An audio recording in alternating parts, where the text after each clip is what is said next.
Hello, everyone, and Yali Madad. Welcome to today's presentation on preventing illness and staying healthy. This presentation is specifically designed for those of us who are 50 plus. My name is Munira Premji, and I am so incredibly excited to be your moderator for the session. I'm not a healthcare professional rather, but I have certainly spent many weeks, many months in the hospital battling 3 advanced cancers in 5 years. So I consider myself to be a cancer warrior, to be a health advocate. I recently wrote a book called Choosing Hope, One Woman, 3 Cancers, and I regularly share my experiences and musings and reflections in a blog, iwillsurvive.org. Today, we have 2 extraordinary healthcare professionals, and I can't wait to introduce you to them. Let me tell you who they are. Nafisa Merali. Nafisa Merali was born in Kenya and is a UBC pharmacy graduate. She has been practicing pharmacy for more than 2 decades. She is a qualified diabetes educator and a board-certified geriatric pharmacist. Nafisa's passion is in promoting health awareness within the South Asian community. She is the recipient of so many awards, including the Canadian Pharmacist Association Patient Care Achievement Award and the BC Pharmacy Association Award for Outstanding Community Service in BC. She runs several busy pharmacies in Vancouver's Lower Mainland, and she has previously served on the Aga Khan Health Board for BC and Canada. And your other fabulous presenter today is Dr. Salma Kassam, who is a family physician in Richmond Hill, Ontario. Salma completed her MD degree and family medicine residency at the University of Toronto. She has 27 years of experience practicing family medicine at various centers, including the Windsor Regional Cancer Center and the Durham Region Public Health Clinic. She has also had the wonderful opportunity of working at the Aga Khan University Hospital in Nairobi, so she brings global experience to this session. Salma's passion is on the ongoing education of patients on wellness, healthier lifestyle, and disease prevention and maintenance. I honestly cannot think of 2 more qualified, 2 more seasoned professionals to lead today's session. And in today's session, Nafisa and Salma will cover 3 vital topics: vaccinations and why they're important, cancer prevention through screening, and disease prevention through nutrition and exercise. There is a lot of content that will be covered in the presentation today. To make life easy for you, we have sent you the PowerPoint presentation that you can refer to during today's presentation or following the presentation at your own convenience. I'm sure you'll have tons of questions for Salma and for Nafisa. So as you have questions, feel free to post your questions throughout the presentation. Just feel free to post your presentations, your questions in the chat box below. We will be monitoring and curating your questions, and we will get to them in the Q&A portion of today's session. But before we dive into the webinar, I'd like to share a video with you. It's a 1-minute video, and it's incredibly powerful.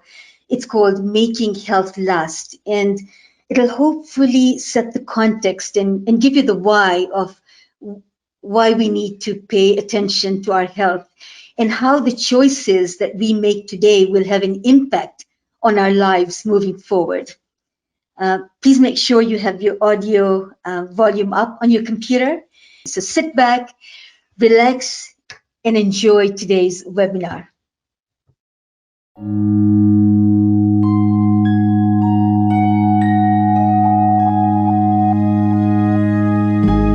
What will your last 10 years look like? Will you be quick enough for a game of tag with your grandchild? Strong enough to embrace every moment?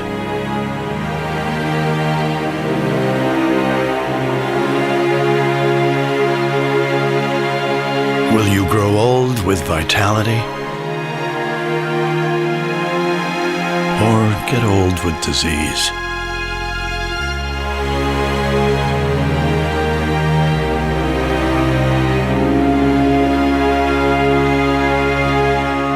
It's time to decide. The average Canadian will spend their last 10 years in sickness. Change your future at makehealthlast.ca. All right, over to you, Nafisa. Thank you, Munira. That was a fantastic video.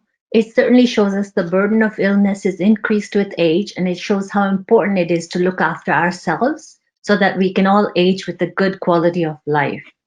Today, my focus is going to be on immunization. Immunization is a key component of primary health care. It is also one of the best health investments that money can buy. Today, we will focus on some key vaccines that older adults can take to minimize disease and complications. Vaccines provide us with immunity to a specific disease. They are a life-saving intervention. We have eradicated diseases such as polio, measles, and smallpox, which killed and disabled hundreds of thousands of lives. According to the World Health Organization, vaccines save 2 to 3 million lives per year. There are many misconceptions about the safety of the vaccines. The truth is that vaccines are safe and effective and prevent serious threats to health. Today, we will look at vaccines that can help us stay healthy. Our focus is going to be on vaccination in older adults, and we're going to discuss Tdap, Shingles, Influenza, Pneumonia, and COVID-19 vaccine. Vaccines help us by reducing our risk of getting disease by working with our body's natural defenses to build protections. Vaccines cause our immune system to respond by creating antibodies. If the actual germ returns, the antibodies return to destroy them. So what happens when you don't take a vaccine?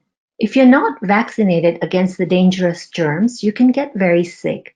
That is because your immune system is not prepared to handle the germs, allowing the germs to multiply and result in disease. The Tdap vaccine is one of the ones that I'd like to recommend. It protects us against tetanus, diphtheria, and pertussis, also known as whooping cough, which are serious and sometimes fatal diseases. Tetanus, which is also known as lockjaw, is caused by bacteria found in soil which enter the skin after a cut, bite, or burn. When the bacteria enter the skin, they produce a poison that causes painful tightening of muscles all over the body. Diphtheria, which is another illness, is a serious infection of the nose and throat, and it causes serious breathing problems and can lead to heart failure and paralysis. Pertussis, which a lot of you know as whooping cough, which can cause a severe cough that can last several weeks, which has a whooping sound before the next breath, can have complications of pneumonia, seizures, etc. So it's really important that we protect ourselves against these three illnesses with a booster every 10 years, as immunity does wane over time. Another vaccine that we'd like to talk about is the shingles vaccine. So, what is shingles? Shingles is actually a painful rash that develops on one side of the body, often on the face or the torso. For some people, the pain can last for months or even years after the rash is gone. Our risk for shingles does increase with age. 1 in 3 Canadians will get shingles in their lifetime. So our lifetime risk of getting shingles is at 30%. Currently, we do have 2 vaccines on the market. Zostavax is one vaccine, which is given as a single dose, and Shingrix, which is the second vaccine, which requires 2 doses. Shingrix is preferentially preferred as it provides better protection and lasts longer. We routinely recommend that adults age 50 and older receive 2 doses of Shingrix given 2 to 6 months apart, regardless of previous history or history of Zostavax. Influenza. About 10% of the population is affected by influenza. It's responsible for 4,000 deaths every year in Canada and 12,000 hospitalizations. And it causes significant morbidity by increasing risk of heart attack and frailty. The influenza virus is spread by droplets and can live on surfaces for 24 to 48 hours. This year, the flu shot is extremely important. An annual flu shot is the first and best way to protect against the flu. Vaccine will not only help you, but also help those around you. NACI, which is I'll use that term a lot. It is the National Advisory Committee on Immunization. It preferentially prefers high-dose flu vaccine in older adults as it has 4 times the antigen and provides older adults with a better antibody response. The response is actually better by almost 25%. So the high-dose flu vaccine for older adults is recommended. The coverage for the high-dose flu vaccine does vary by province. Ontario, I believe, is one of the only provinces that cover it outside of long-term care facilities. So, it may be something that you have to discuss with your doctor, and some of you may choose to pay because, there's lots of complications that can occur with influenza. So let's look at some of the symptoms of influenza. I think we all know what some of the symptoms are, and I want you to pay particular attention that some of the symptoms between the cold and the influenza are similar, but the general hallmarks of influenza is the body aches, the fever that you will usually not see with the cold. However, you can see the runny nose is common in both the cold and influenza, and the sneezing is also common in both. However, please take note of the complications that pneumonia can cause and that influenza can cause, including pneumonia, worsening of chronic conditions, and it can be life-threatening. Influenza is actually a severe respiratory illness that has serious consequences. And the key messages that I'd like to leave you with today about influenza is that immunization is very important this fall. As cases of flu needing hospitalization along with COVID-19 can actually overwhelm our healthcare system. So it's really important that this year, more than ever, we get our annual flu shot. And the other thing that I'd like people to remember is it takes 2 weeks after vaccination for antibodies to develop and provide protection. And I think some Jamaati members, if they listen to the news, may realize in Australia this year, it was a milder season, not because it's a less virulent strain.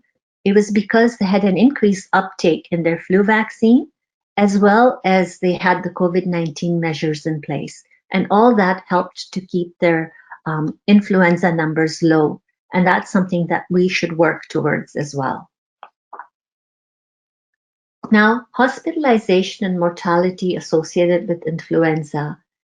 Influenza disproportionately impacts our older adults, primarily due to several reasons. One, seniors generally have a natural accumulation of comorbid medical conditions such as diabetes, cardiovascular disease, renal disease. You also have to remember influenza has direct impact on cardiovascular outcomes.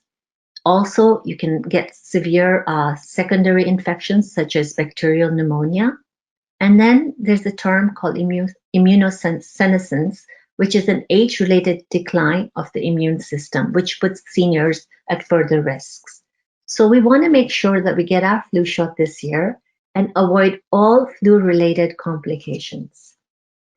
Now, pneumococcal disease is common in young children, but older adults are at greatest risk of serious illness and death. It's caused by Streptococcus pneumonia, which is found in our nasopharynx, and it can cause serious and life-threatening infections such as meningitis, septicemia, and pneumonia. The case fatality of pneumonia is 5 to 7%. In Canada, we report about 3,000 deaths annually due to pneumonia. On the market, we have 2 vaccines that are available. One is the Prevnar 13 and the other one is Pneumovax 23. Again, when you look at the NACI recommendations, NACI concludes that there is good evidence on an individual basis to recommend in immunocompetent adults 65 and older, not previously immunized against pneumococcal disease, the use of Prevnar 13 followed by Pneumovax 23 for prevention of community-acquired pneumonia and invasive pneumococcal disease caused by 13 pneumococcal serotypes. Now, coverage may vary, and some of you may have had Pneumovax 23 before you turn 65. However, please double check with the doctor or your pharmacist because you need to receive a second Pneumovax 23 after you turn 65, but the gap should be at least 5 years. Now, COVID-19 has been on the news, and I don't think there's probably anybody that doesn't know what COVID-19 is. So, virus that causes COVID-19 is transmitted through droplets generated when the person coughs, sneezes, or exhales. Droplets are too heavy to hang in the air and quickly fall on the floor and surfaces. Remember, you can be infected by breathing in the virus if you are within close proximity of someone who has COVID-19 or by touching a contaminated surface and then your eyes, nose, and mouth. So there are no specific clinical features that actually distinguish COVID-19 from other viral respiratory infections. That's why it's really important that this year particularly, we're more focused and we understand that, okay, some of the symptoms are actually quite common and you can see them in the flu as well as in COVID. So it's really important for you to understand that.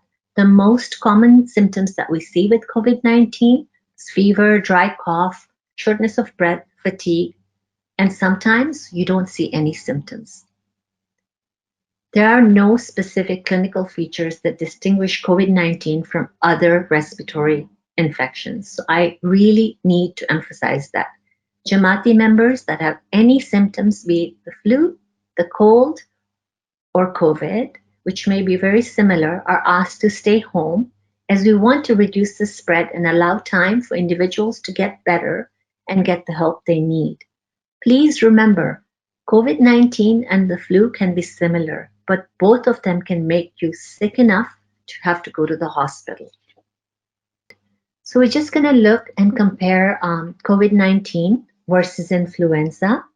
And if you look at this slide, you'll realize that there are 1 billion people that get infected with influenza every year. With COVID-19, I believe we've reached 31 million people so far. COVID-19, looking at the R number, you can tell that COVID-19 is much more contagious. So it's much more infectious based on the reproductive number, and it has a higher mortality rate. And the other key point I want you to remember is if you're exposed to COVID-19 or even the flu, there is an incubation period before you do get sick. And in case of the flu, it's 3 days. In case of COVID-19, it's 5 to 6 days. So how are we going to prevent COVID-19? So there is no correct vaccine. There are lots of vaccine in clinical trial in phase 3. So that's really good news. And today Canada actually signed an agreement with one of the companies securing some doses. I think it's really important that we be diligent with the public health measures that are in place, which includes, hand washing, avoid touching your face, uh, wearing a mask, staying home if you're not well, and ensuring that you always maintain physical distance of 2 meters or more. These measures will also help us with other respiratory illnesses such as influenza. However, I do want you to remember for influenza, vaccination is still the most effective way. So the next slide just shows you pictures of what we've already spoken about. I think we want to avoid crowds and we want to make sure that we stay home if we're not well, and then, do all the public health measures that we already have in place. And I just want to, this is a very interesting slide, and I want to say, did you know this? In 1897, Imam Sultan Muhammad Shah played a major role in stopping the spread of the bubonic plague in Bombay. Quote, "Though not belonging to the class that was liable to infection, I have got myself inoculated as an example and encouragement to the general public in Bombay and Western India." Unquote. He was immunized in front of a large crowd of people to show people that vaccinations are nothing to be afraid of. To this day, educating people about vaccination is important work of the Aga Khan Health Services. So, even our Imam has actually showed people by example, leading by example and getting a vaccine. So it's really important that we actually get ready for our vaccinations. So where are we going to get these vaccinations? So there are 3 places where you can get vaccinated. One is your doctor's office. 2 is your local pharmacy. Pharmacists in most provinces are able to administer the injections, as well as your local health unit. So those are the 3 places where you can get a flu shot and you can get the other vaccines updated. Always make sure you keep a complete record of your vaccines. As well, remember to make an appointment this year. It's quite critical to make an appointment, and also make sure that when you go to your appointment, you're wearing a non-medical mask. And so this pretty much ends my information on vaccines, and I'll pass on to Salma, who will give us some more pearls of wisdom on cancer prevention and screening. Thank you, Nafisa, for telling us about illnesses that can be prevented with vaccination. I'm going to move forward and talk about how we can prevent cancer. And I think cancer touches every one of our lives in one way or the other. So it's a really important topic. But before we get right into cancer, I want to digress a little bit. I wanted to, so as everyone knows, I'm a family doctor. So I wanted to talk about, what is the difference between going to a walk-in clinic and going to a family doctor, and why do we need a family doctor? So I've called this convenience versus connection. So walk-in clinics are designed for episodic care, right? They will deal with whatever problem it is that you have at that moment, but they are not concerned with keeping you healthy in the future, preventing recurrences, preventing cancer, preventing heart disease. That's not their area. But this is where a family doctor is really important. Family doctor will get to know your medical history, will provide continuity, which means we'll see you for different things over time. And then finally, and what's pertinent to this talk today, is your family doctor can guide you through preventive care. So just like how Nafisa spoke about all the different vaccines that are available, and I'm going to be speaking about preventing cancer and screening tests, it's really important to have a family doctor who can guide you through this and who is interested in prevention. Now, family doctors also are really busy. So if you don't kind of book a preventive care visit, you might not get this preventive care information or help or support. So what used to be called annual physicals are now called periodic health reviews. And this is an appointment that you can set up with your family doctor, where you kind of look at, you know, where am I now? What is my health? And how can I remain healthy going forward? How do I prevent problems moving forward? Okay. So I want to just go right into speaking about cancer. Now, cancer, as you know, is not a single disease. In fact, there are 200 different types of cancers. But the common denominator in cancer is that cells that were previously healthy multiply uncontrollably to form like a tumor or a growth. So just as there are so many different types of cancer, there are different causes of cancer.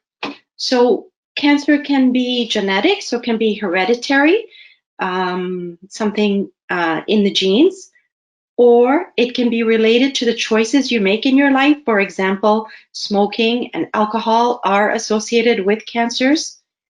Cancer can be associated with certain infections, like, for example, hepatitis B and liver cancer, or HPV, human papillomavirus, and cervical cancer. Or cancer can be from an environmental exposure, for example, asbestos, or it can be from a combination of these things, or it can be an unknown. There are many cancers for which we don't know exactly what causes it.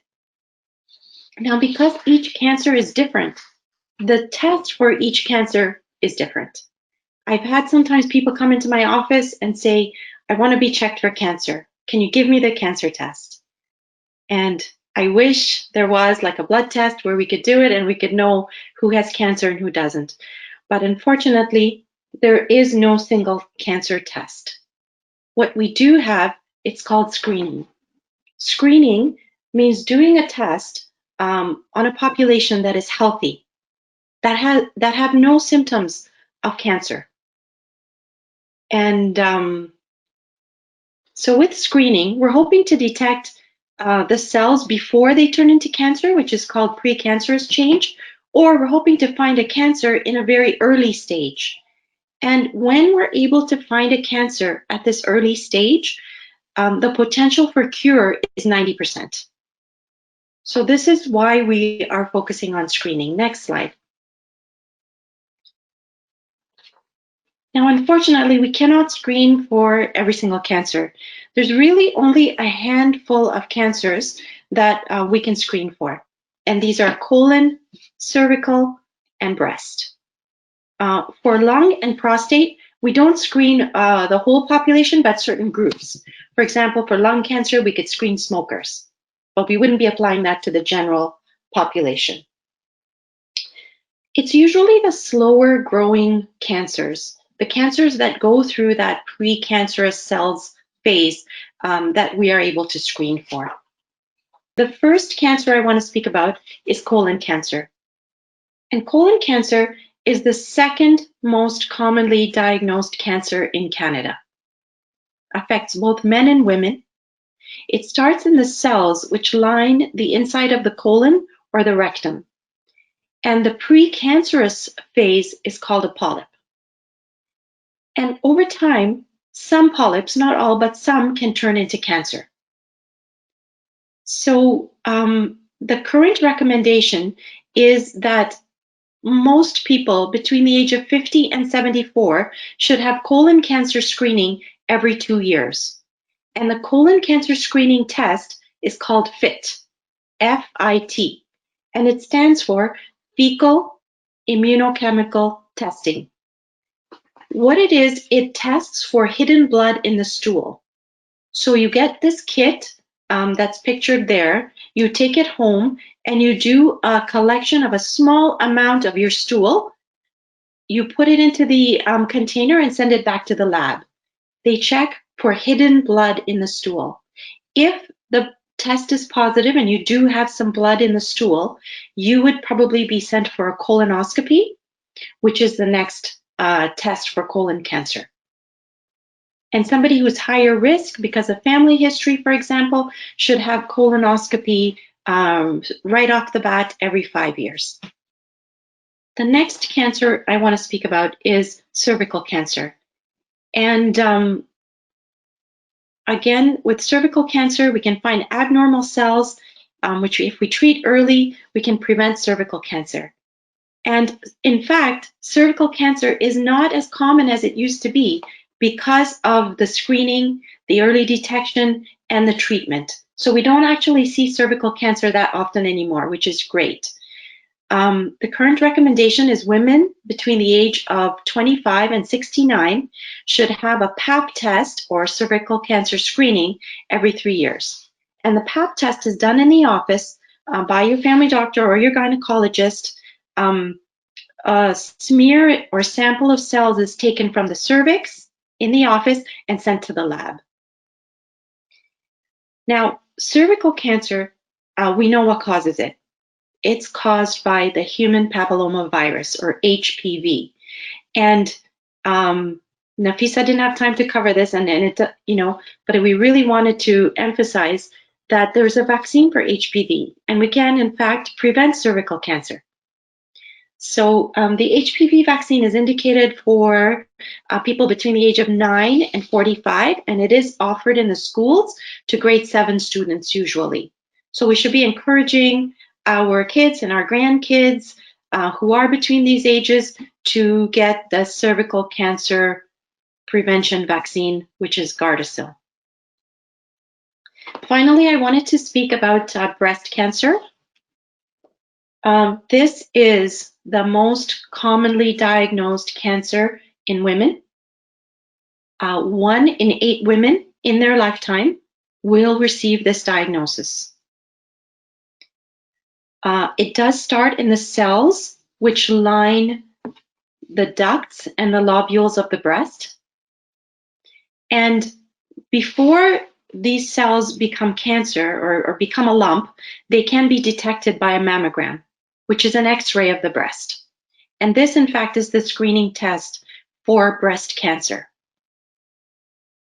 So the average risk woman, age 50 to 74, should have a mammogram every 2 years. Now, if you're higher risk because of family history or other reasons, you can start screening earlier and screen more often. And women over the age of 74 should still consider screening. You should discuss it with your family doctor because, in fact, breast cancer incidence goes up as we get older. So that there's no good reason to stop at 74. It really depends on what other illnesses you have and how easy it is for you to get to a screening test. Small word of caution, mammograms are not perfect. So in 10% of cases, it may miss the cancer. So if you feel something, even if your mammogram is negative, you need to pursue that with your doctor. And similarly, sometimes cancer can develop between screening exams.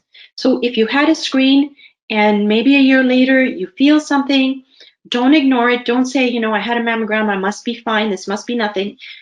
It's important that you get it checked, okay? Because it can develop between screening exams. And in general, we need to be aware of our bodies, including the breast. We need to we need to know when something changes or something is new so that we can alert our physicians. So this is my final slide about cancer. So we talked a little bit about screening, but what are the other things we can do to prevent cancer? So we talked a little bit about lifestyle choices, so smoking, limiting alcohol, being physically active and maintaining a healthy weight. So obesity is in fact linked to many cancers.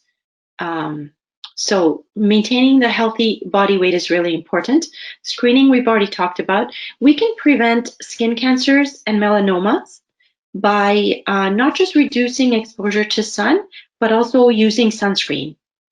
And the sunscreen should be one that is recommended by the Canadian Dermatology Association. And sunscreen needs to be applied or reapplied every couple of hours if we're outside, if we're sweating, if we're in the water.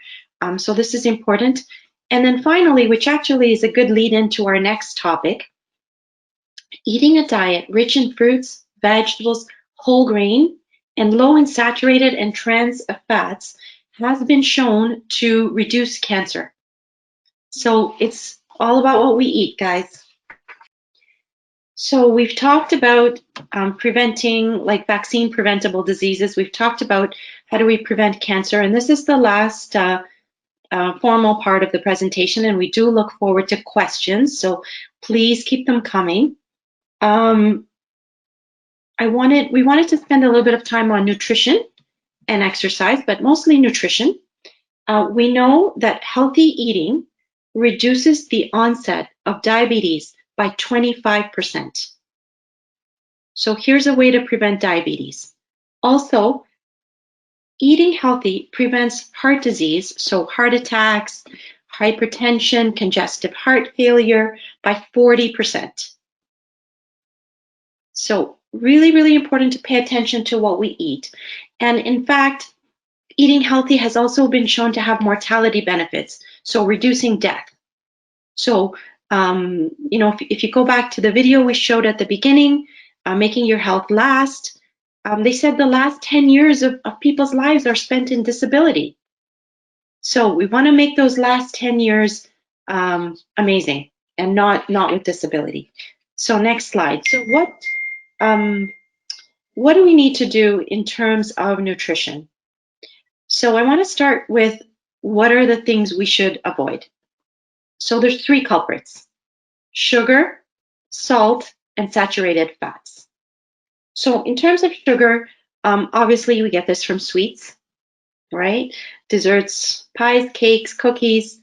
But also we add sugar to our tea and coffee. Juice is a big source of sugar and should be avoided.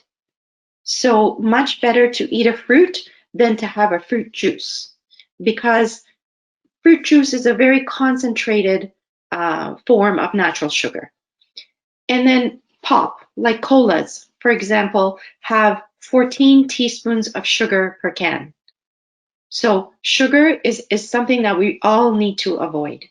The next thing I want to speak about is the saturated fat. Where do we get this? Where does this come from in our diet? So saturated fat comes from deep fried foods. It comes from baked goods, and also processed meats like hot dogs, deli meats. So these are some of the things that we should avoid, and also full fat dairy. So I'm not talking about your skim milk, I'm talking about your butter and your ice cream, the full fat dairy. Okay, that's where the saturated fat is, and those are some of the foods we need to avoid. And then finally, salt. Salt is usually in like prepared foods, processed foods, anything that comes out of a package tends to be high in salt. Okay, so very important to start reading the labels so we understand where the sugar, the fat, and the salt is. Next slide. So I've told you what not to eat, and I want to tell you what we should be eating. And we have a very good resource in Canada's Food Guide. They've just done an update in 2019, and they've come up with this healthy plate that I've included here for you. And this can be something you do at each meal. So every meal can look like this, ideally, or something you can do over the day. But basically what it's saying is half our calories should be coming from fruits and vegetables, or half our plate should be filled with fruits and vegetables. So you can see on your left here, all the colorful fruits and vegetables. Some are raw, some are cooked. All of them are delicious, and all of them are very healthy and packed with nutrients. On the opposite side, a quarter of our plate should be protein. And this can be an animal-based protein or a plant-based protein. So you see in this picture, there's some red meat, there's some white meat like chicken and fish, there's egg, there's yogurt. Those would be your animal sources of protein. And then we have the plant-based ones. So here we have beans, we have peas, we have lentils, we have nuts, we have seeds, tofu, and quinoa. Okay, so that's where the protein comes from. And then finally, a quarter of our plate or a quarter of our calories or a quarter of our intake for the day should be from whole grain foods. And it's important to distinguish between whole grain and whole wheat. So some breads are marked whole wheat, but they are still very refined. We need to look for whole grain products, which are made from all parts of the kernel of the grain. Okay, so whole grain foods, like for example, steel cut oats, brown rice, quinoa, whole grain bread, and whole grain pasta. And then you see here, they've said make water your drink of choice, right? So let's not have the pop, let's not have the juice, let's have water as much as possible. Canada's Food Guide also informs us about not just what to eat, but when and how and where and why we should eat. So you can review this later. I don't want to take too much time, but basically we should be looking at why we're eating. So only eat when you're hungry, not because you're bored. You know, try to eat with others in a family, in front of the TV. Eat slowly. Actually taste your food rather than just wolfing it down. And I think this is the most important. Plan what you eat. If you don't have a plan, you're not going to make it. Okay? Eating healthy is actually really difficult and does take a lot of effort and planning. So involve your family in the planning, cook together, plan together. Next slide.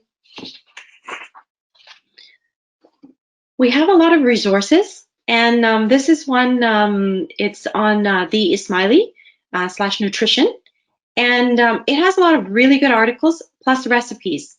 And what I love about it is the recipes are tailored to our South Asian cooking. So the picture you see there, they've called it Makati Mayai, but when I was growing up, we called it Mayai Mani.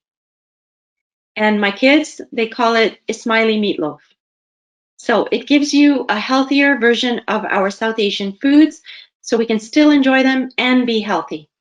Another resource, next slide, for information about diet. You can actually speak to a dietitian free of charge in many provinces. For example, in Ontario, by calling telehealth, you can actually speak to a dietitian. And in BC, you can call Healthlink BC. And there's also an excellent website, Dietitians of Canada. Again, lots of good articles. So I encourage you to become informed and empowered and take your health in your hands. So these are the key take-home points that if you don't remember anything from our presentations, please remember these points. You need to have and connect with a family doctor. You need to keep up to date with your vaccines. And this is an excellent question to ask your family doctor. Am I up to date? Is there anything I can benefit from? Keep up to date with your screening tests, and we've spoken about them.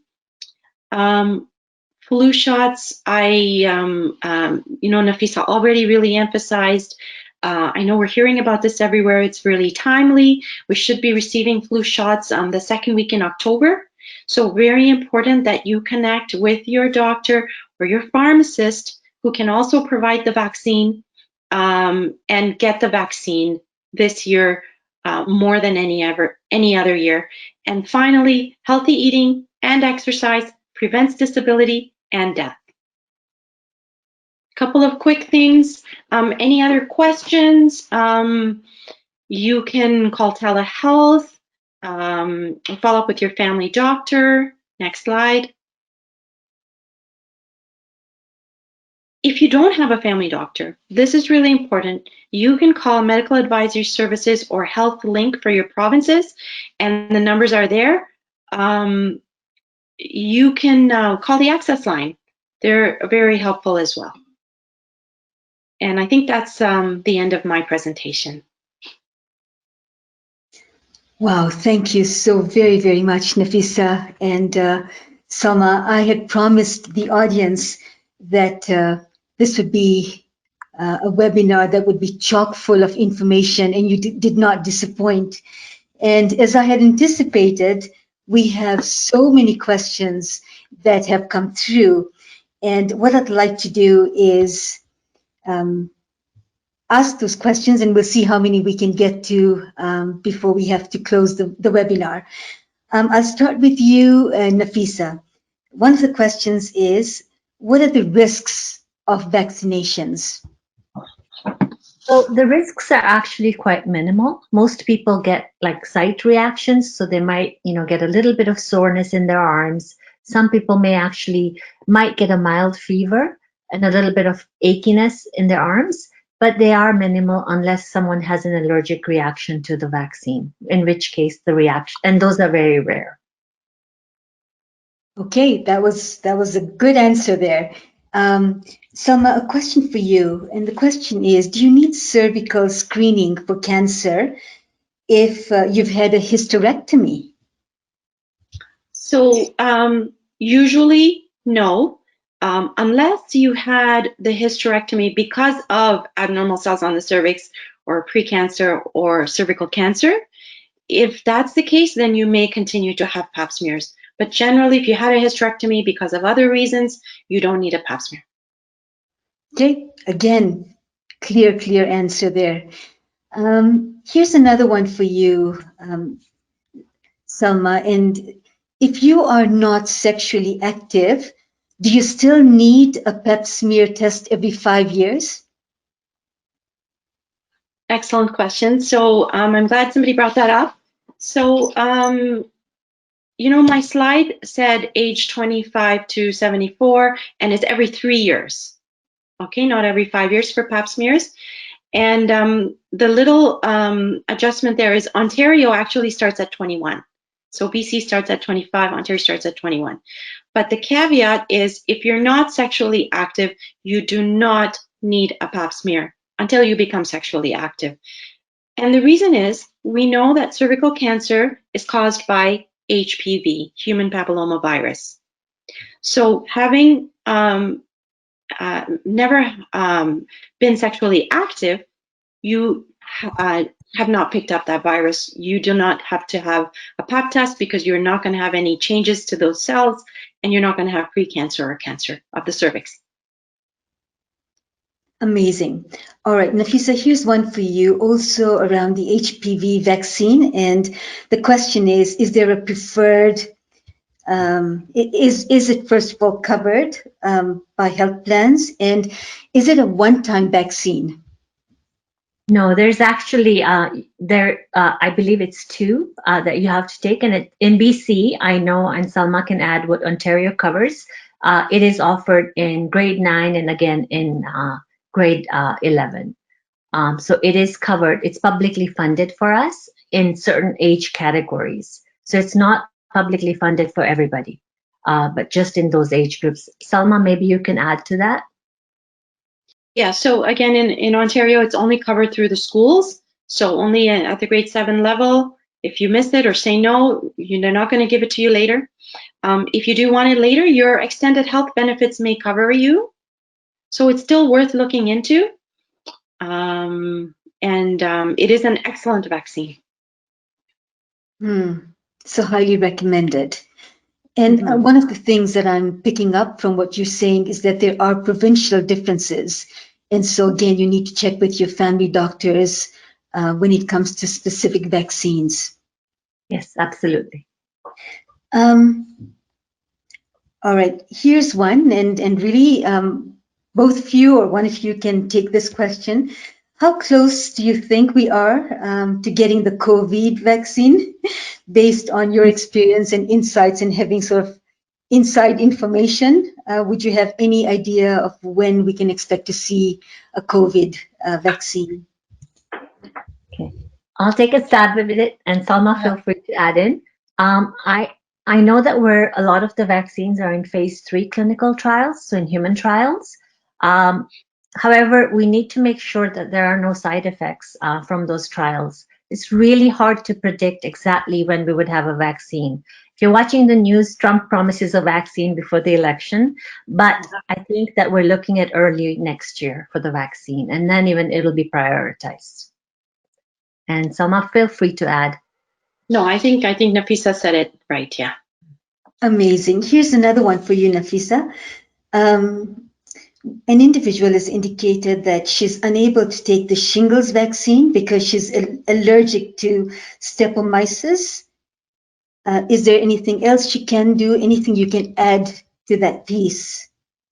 So I'm not aware that a streptomycin allergy would prevent you from taking the Shingrix vaccine, but maybe Salma is. But I'd be happy to research the question and then get back to that individual. But Salma, if you know the answer offhand, please. I don't either. I would have to look it up. So perhaps we can keep that question and get back to them.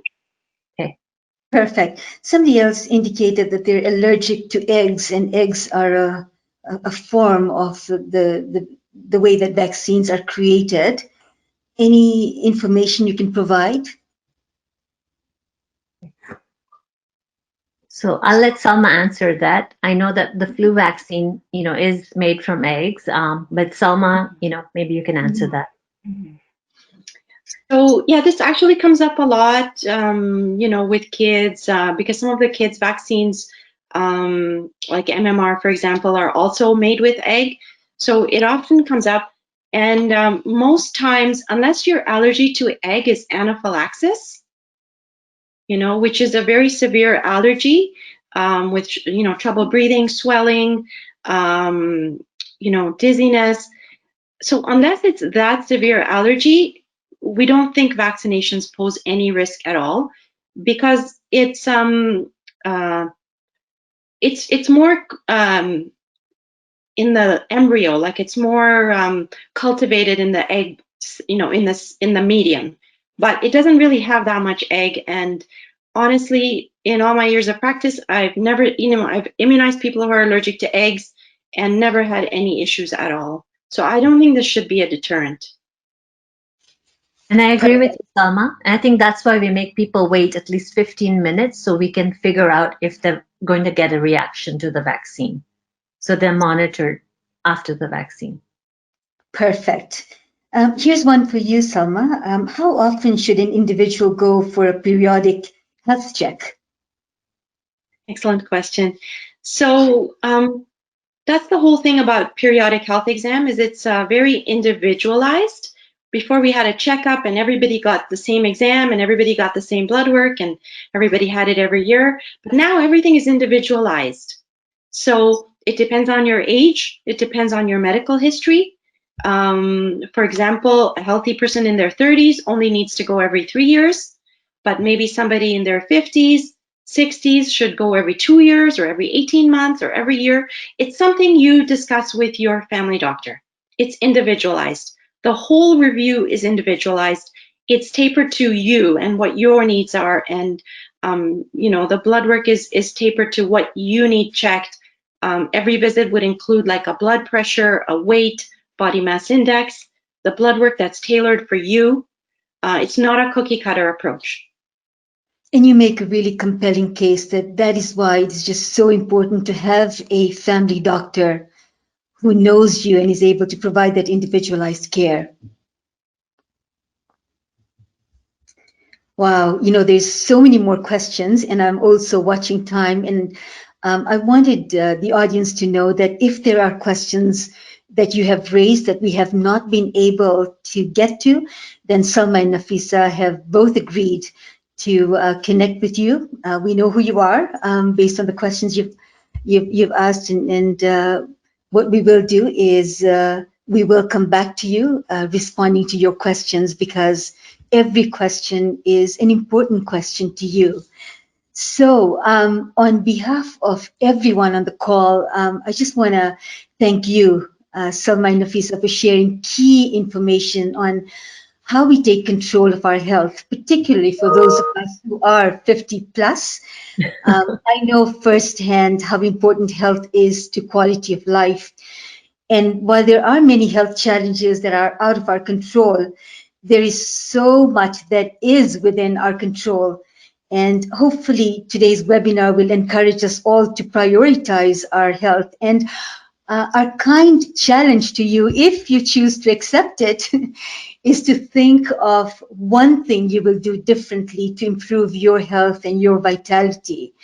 You know, whether it is committing to getting the flu shot, or increasing the amount of vegetables you eat, or getting a family doctor if you don't have one, or speaking to your doctor about screening for cancer. You know, what is the one thing that you will do to take control for your health? So I invite you to reflect on that question. I want to thank everyone who joined the webinar today. We had so many people who participated, and we are truly humbled, and hope that you found the presentation and the content of the webinar helpful.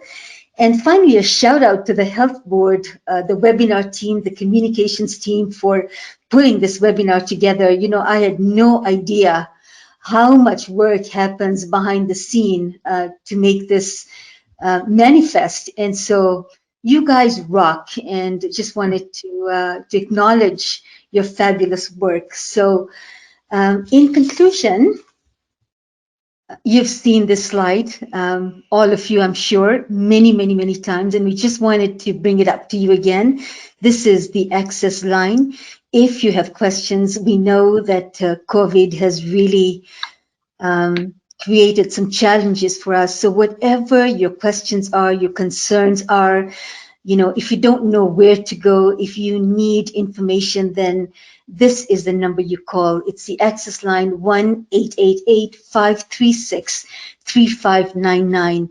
And individuals and volunteers who are manning this line will be able to direct you to the appropriate place so that you are looked after. We are a community, and it's all for one and one for all. So thank you again so very, very much. And Salma, Nafisa, thank you for making the time to share your expertise with all of us. And with that, I will say good night. Hope you have a great rest of the evening. And again, don't forget the challenge. What is the one thing that you will take away from today's webinar and make real for you to make your health a priority, so that you live a life of health and vitality? Good night, everybody.